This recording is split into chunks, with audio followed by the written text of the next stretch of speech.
यह कहानी इंदौर में रहने वाली एक लड़की के बारे में है जिसका नाम सोनम है। वह अपने पापा की कंपनी में जॉब करती थी। जब वह पहली बार अपने कंपनी में गई तो उसकी मुलाकात राज से हुई जो इस कंपनी में काम करता था। फैक्ट्री में वह फिर रोज मिलने लगे।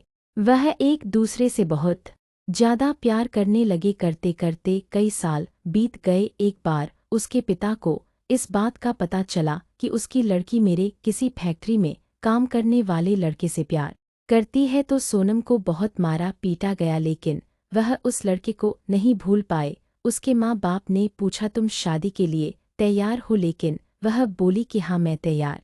लड़की ने शादी करने के लिए हाँ इसलिए कि क्योंकि वह अंधविश्वास पर विश्वास करती थी। किसी कुंडली दोष को मिटाने के लिए उसने शादी करने के लिए हाँ किया। उसकी शादी एक राजवंशी लड़के से हुई जिसका नाम राजा था। दोनों ने एक दूसरे को देखा और पसंद किया।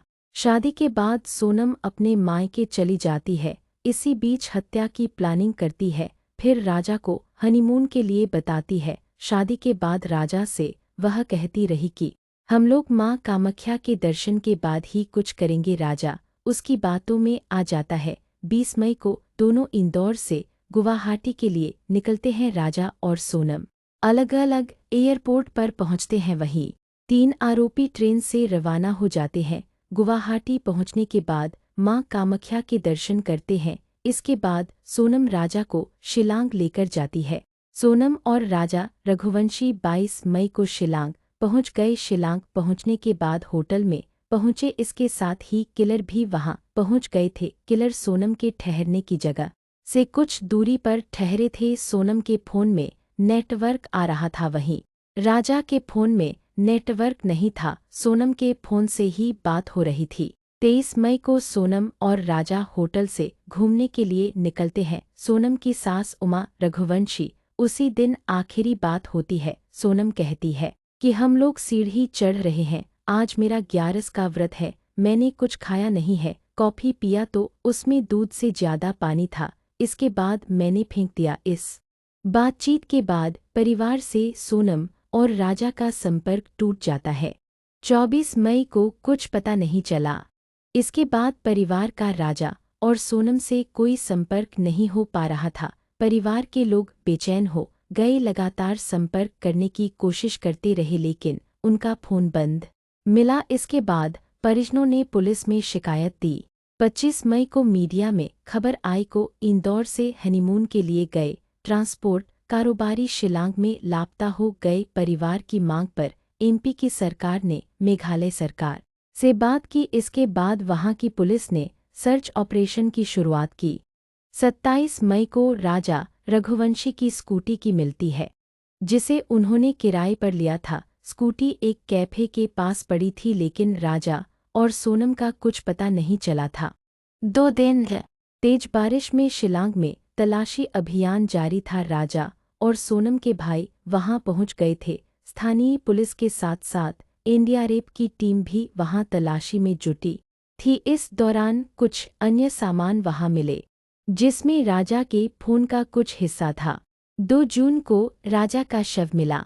तलाशी अभियान के दौरान गहरी खाई में राजा रघुवंशी का शव मिलता है। शव सड़ गल गई थी। टैटू से यह पहचान हुई कि राजा का शव है। राजा के शव मिलने के बाद सोनम की तलाश शुरू हो गई। 4 जून शिलांग से परिवार राजा रघुवंशी का शव लेकर घर पहुंचा। इसके बाद अंतिम संस्कार किया गया। परिवार ने मेघालय पुलिस पर कई सवाल उठाए, साथ ही राजा के भाई ने कहा कि घटना स्थल से बांग्लादेश बॉर्डर नज़दीक है, हो सकता है कि सोनम का अपहरण हो गया हो। इस बीच सोनम के परिवार ने घर के बाहर बेटी की उल्टी तस्वीर लटका दी। किसी ज्योतिषी ने कहा था कि इससे बेटी जीवित घर लौट आएगी। राजा के परिवार ने भी एक पोस्टर लगाया कि सोनम कब देखेगी अपने घर का द्वारा। इस दौरान केस में कई नए मोड़ आते रहे हैं। शिलांग पुलिस को एक रेनकोट मिलता है, उस पर खून के निशान थे। फिर सीसीटीवी वीडियो आता है जिसमें सोनम वही रेनकोट पहने दिखाई देती है। इधर परिवार एमपी के सीएम मोहन यादव से मुलाकात की। उन्होंने गृह मंत्री अमित शाह से बात कर सीबीआई जांच की मांग वहीं इस केस में गाइड अल्बर्ट परे का बयान काफी अहम साबित हुआ है। गाइड ने कहा था कि सोनम और राजा के साथ उसने 3 लोगों को और देखा था, ये सभी आपस में हिंदी में बात कर रहे थे। वे तीनों राजा रघुवंशी के साथ चल रहे थे और सोनम पीछे चल रही थी। इसके बाद पुलिस उन 3 की तलाश शुरू कर दी।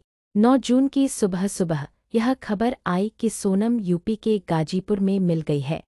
9 जून को मिल गई सोनम। दरअसल 9 जून की सुबह सुबह यह खबर आई कि सोनम यूपी के गाजीपुर में मिल गई है। वह ढाबे पर बेसुध होकर पहुंची थी। इस बीच मेघालय सीएम ने एक्स पर लिखा कि राजा रघुवंशी के केस में 3 आरोपियों को मध्य प्रदेश से गिरफ्तार किया गया है। लड़की यूपी में मिली है। फिर पूरी कहानी ही बदल गई। मेघालय पुलिस का आरोप था कि सोनम ने ही अपने पति की हत्या करवाई। पुलिस ने आरोपियों की गिरफ्तारी के बाद मामले से चुप्पी तोड़ी है। पुलिस के अनुसार पति राजा रघुवंशी की हत्या के बाद सोनम और सभी किलर्स इंदौर चले आए थे। सोनम किराए के मकान में अपने प्रेमी राज कुशवाहा के साथ रही थी। इस दौरान उसे भनक लग गई कि पुलिस उस तक पहुंच रही है। सोनम इंदौर से कैब कर वाराणसी पहुंच गई। उसे पता चला कि बाकी आरोपी गिरफ्तार हो गए हैं तो उसने गाजीपुर में सरेंडर कर दिया। सोनम ने सुपारी देकर राजा की हत्या करवाई है। किलर्स को मेघालय भेजने के लिए टिकट राज कुशवाहा ने करवाई थी। पुलिस ने कड़ियां जोड़कर इस मामले में सोनम, आनंद कुर्मी, राज कुशवाहा, विशाल चौहान और आकाश राजपूत को गिरफ्तार किया है। वहीं सोनम ने अपनी सास से बातचीत में व्रत को लेकर झूठ बोलती थी। पुलिस की जांच में यह बात सामने आई कि सोनम और राजा होटल से खाना खाकर निकले थे। इसके बाद ही पुलिस को लीड मिली है और पूरी जांच सोनम की तरफ मुड़ गई। वहीं सोनम अब मेघालय पुलिस की कस्टडी में है। राजा के परिवार का कहना है कि सोनम की मां को उसके अफेयर के बारे में जानकारी थी, लेकिन यह जानकारी उन्होंने हमसे छुपाई है।